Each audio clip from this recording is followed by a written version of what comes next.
Good evening, everybody. I'm going to go ahead and invite some people to hop on. Let's get some people. I have some fun things that I want to share. Hi. If you're hopping on, comment, share who's on, where are you from, what's going on. I know it's around dinner time, so, you know. So some of you may be trying to get some dinner done. I totally understand.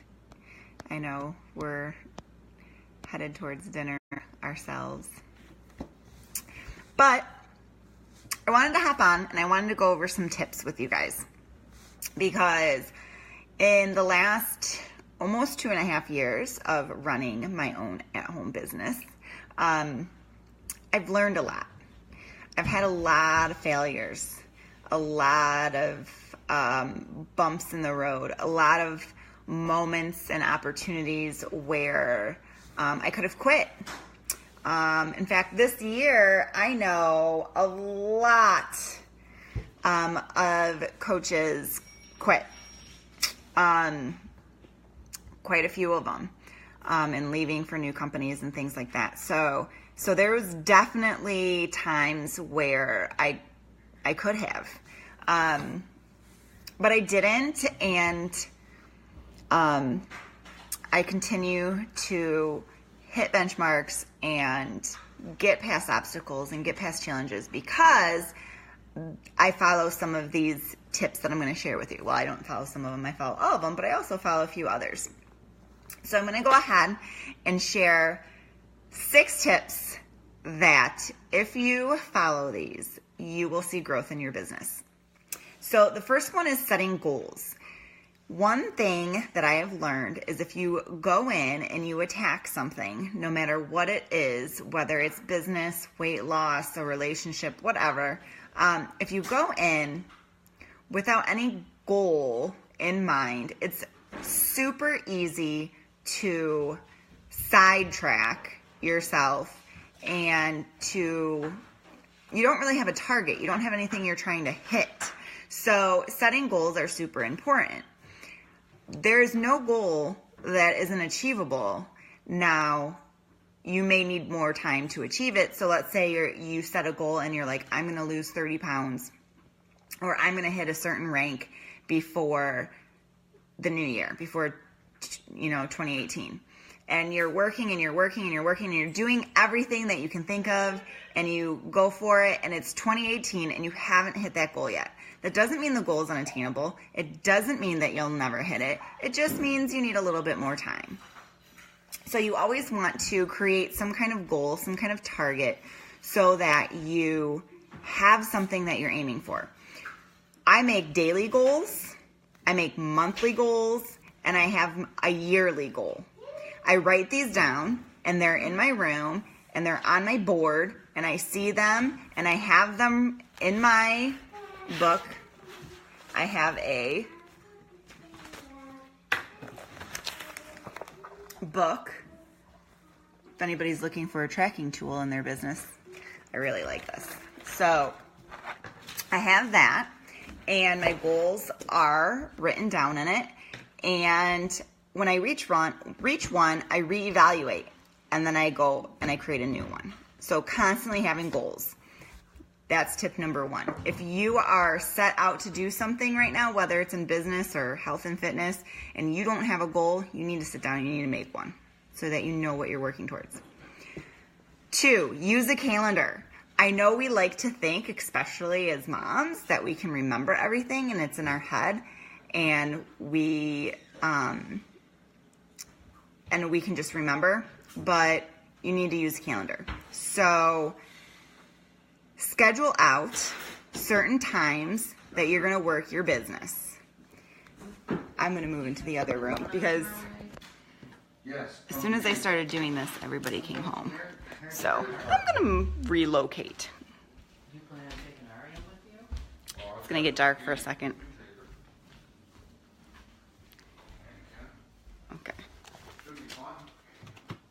here we go. I'm relocating. The moment that I started to do this, everybody came home from work. Okay, let me try this again here. So, I already shared, that's horrible lighting. This is pretty bad lighting. Let me try.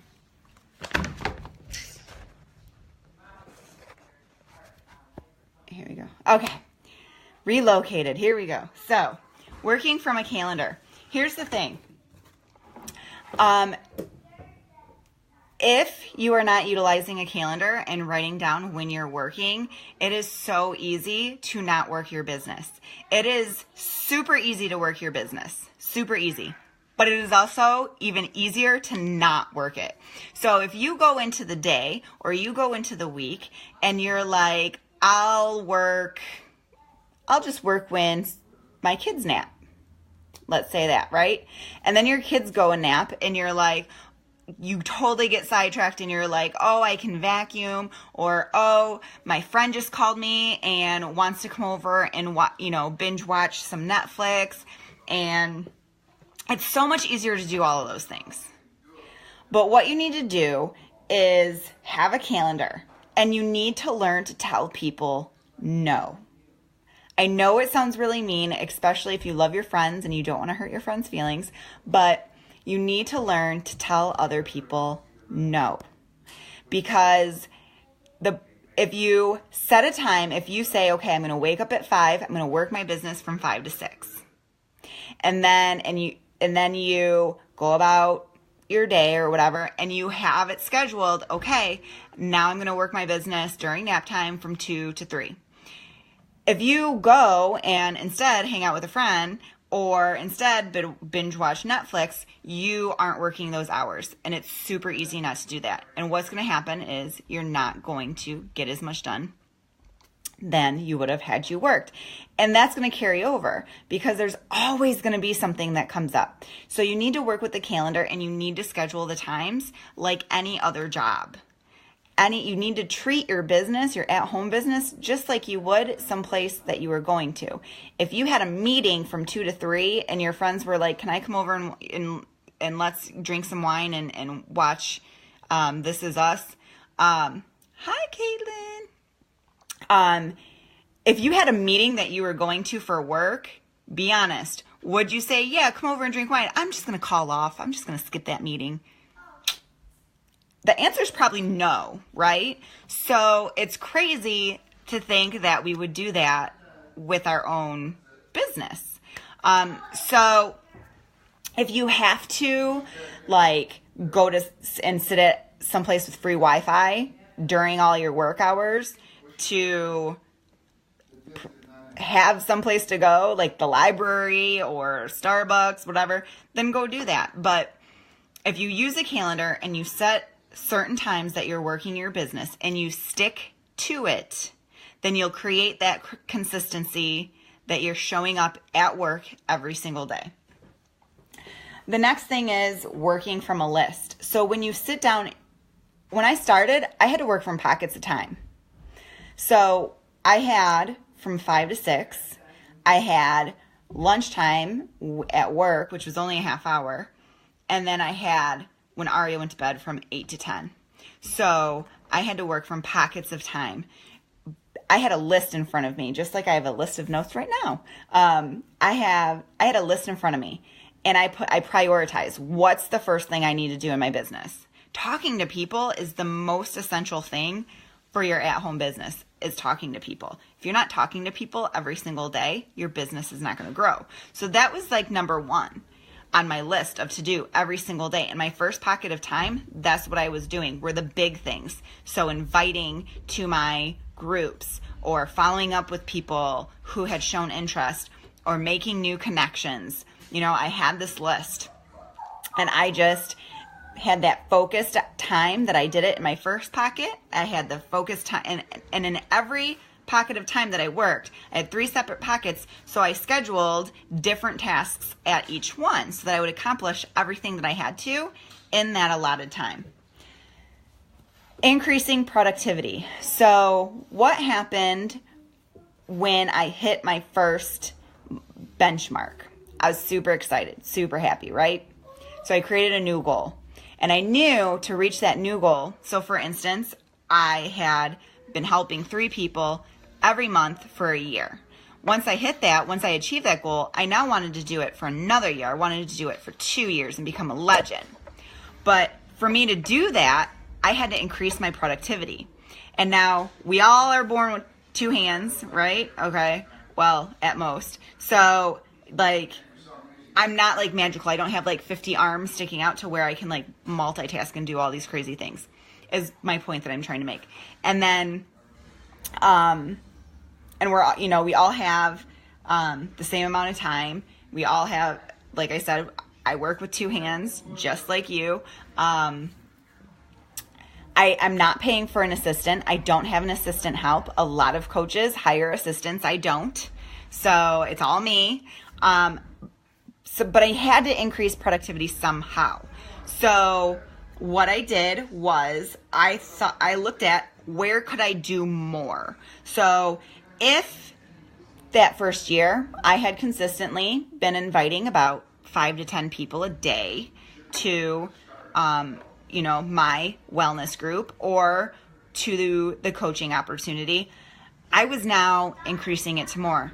I was doing 20 people a day. 30 people a day. I was increasing that amount. The thing was, because I was so consistent throughout the first year and hitting benchmarks, I was able to quit teaching after almost a year and a half of building this business. So quitting teaching, not having graduate school, all of that freed up time for me. So I was able to allot more time in the long term. But in the beginning, when I just had those little pockets of time, I had to figure out, how am I going to increase?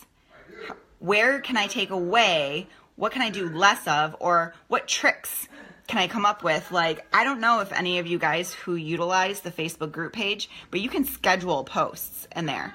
So like meal prepping and food prepping on a Sunday, I started doing that. I started freeing up time throughout the week to talk to people by scheduling posts in all of my groups. Then just recently, again, I was trying to figure out how can I increase productivity? So I switched how I did my groups. I don't do monthly challenges and have 50 million group pages going on. I have 2. I have a universal free group. Everybody is invited. You don't have to sign up with me. It's a free community, a free club of people who are looking and interested in health and fitness. I have that group, and then I have my VIP group that get, all the tools that I have, use all the same tools, and get additional support. But increasing productivity, coming up with ways to do more than you did the month before. So you shouldn't need somebody to tell you to do it either. Like, your business is not your upline's business. It's not the coaches below you. You shouldn't rely on anybody else but yourself to figure out how you can improve. The next tip is being a person of influence. You guys, what are you doing on your page? Are you sharing things? Are you just posting a bunch of selfies, like a bunch of makeup selfies, or a bunch of, selfies of you wearing your patch? Like, how are you influencing? What value are you bringing to people? What is making you different? What is setting you apart? How are you being unique? Okay, you have to be you. Being just like your upline, being just like everybody else in that business is kind of self-sabotaging. It will work for a little bit, but in long term, people will get bored. They won't follow you. They are not going to find the value and see what's different about you. Friends and family, sure. But your business isn't going to grow off friends and family, you guys. It's the truth. Friends and family will get you going, but then you need to broaden yourself to the world. Hi, Courtney. Courtney knows what I'm talking about because she is kick-ass. Like, I have a lot of makeup people on my page, and I watch her so much because she's awesome. She brings value. She's one that I'm talking about, where you're a person of influence. You have something to actually share with people. You're not just a bunch of selfies, and you're not just a bunch of, the same old. Like, there's uniqueness. You differentiate. You're different in a good way.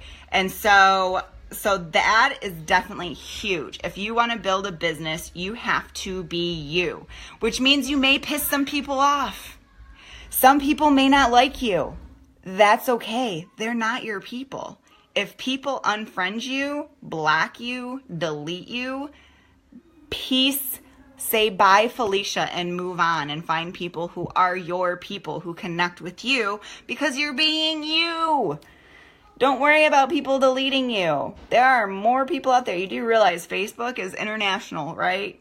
Okay, I'm just saying. Like, you don't need to be a carbon copy of everybody else in that business, because it will eventually not work. Like I said, in the beginning, it may work. But if you're not bringing value to people, and you're not being a person of influence, nobody's going to follow you because they want to see your selfies every day. People follow you because you have something to say. You have something to offer. So think about that. And then learn to lead. Commission is great. It's fantastic. You can be the world's best commission seller, direct seller.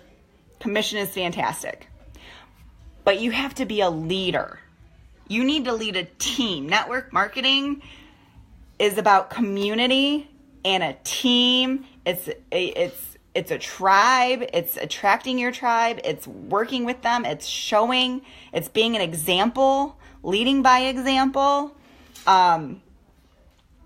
That's what's going to make your business grow. Like I said, I'm not downplaying commission. Commission's great. Obviously, everybody wants commission.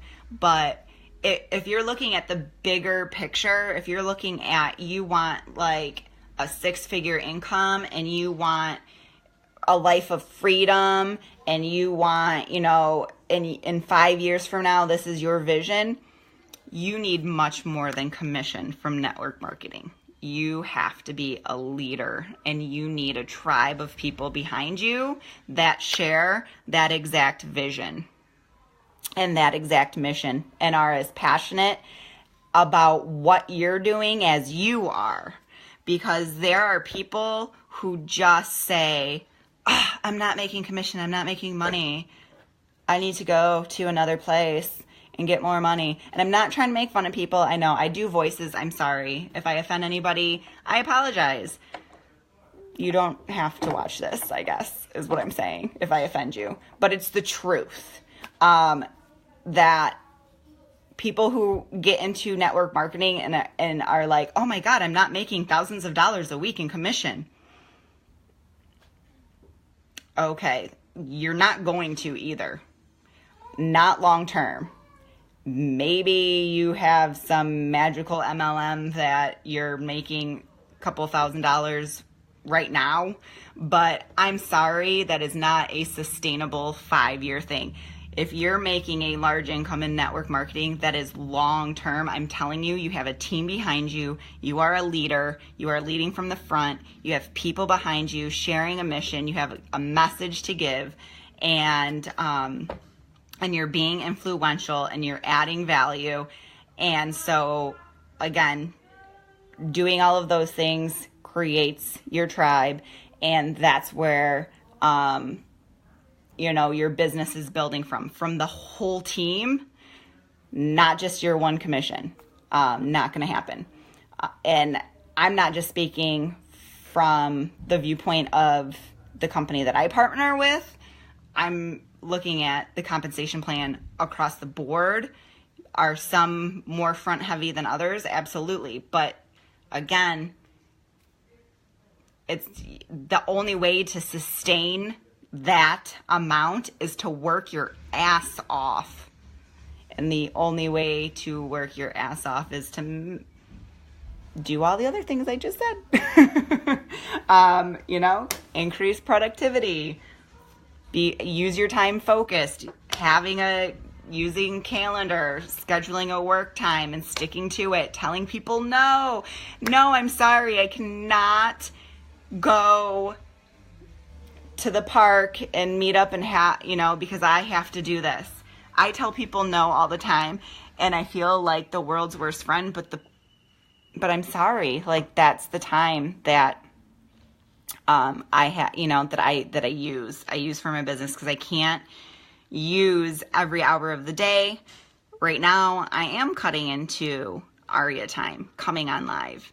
I promised her that it wouldn't be over a half hour, and I blabbed, so I probably shouldn't have promised that. But yeah, right now I am, but I don't come on live at this time all the time. But I work my time around Aria. So if people want to get together when Aria's in school, I'm like, I can't, because that's when I'm working my business. So yeah, like when people tell you no, learn to not take offense to it, because there's going to be times where you tell people no, and you're not going to want them to take offense to it, So it has nothing to do with other people, and it has nothing to do with you. So think about that. Just saying. But yes. Thank you, Courtney. See, you feel me, because that's what I'm saying. Like, you're one of my girls. I love watching you too. Yes, life-changing experience takes building and leading, for sure, from the front. I do. I make a good income, you guys, through commission, but a lot of my income, like, I made more income because of my team. They're badasses. Like, I have some coaches who are out there hustling and who are I feel the vision. I see it. I want to help change people's lives. I want to help change their physical, being, their spiritual being. I want to help them change their life. I want to help them grow a business. I want to help, there's so many different aspects into what we do that, they believe in it too. They feel it too, and they do a great job. And so there are a lot of times where a lot of my income comes from my team, and that's what happens when you're a leader. A lot of your income is going to come from your team that you build. And it's not some crazy pyramid scheme or anything like that. MLMs are not pyramid schemes. It's because a pyramid scheme is you're not making money unless you have dot. Okay, you could totally do that. You can make money off commission, like I said. It's just not going to be a 6-figure income. And speaking of pyramid schemes, if you think about it, because every job I can think of is a pyramid scheme. If you think about it, there's somebody at the bottom and there's other people at the top making more money than the people at the bottom. It's corporate America. So anyway, enough about that. Those are my tips. I hope you find any of them helpful. If you start utilizing any of them, or if you're doing any of them, or if you have great tips yourself, feel free to comment and share with other people. All right, guys, bye.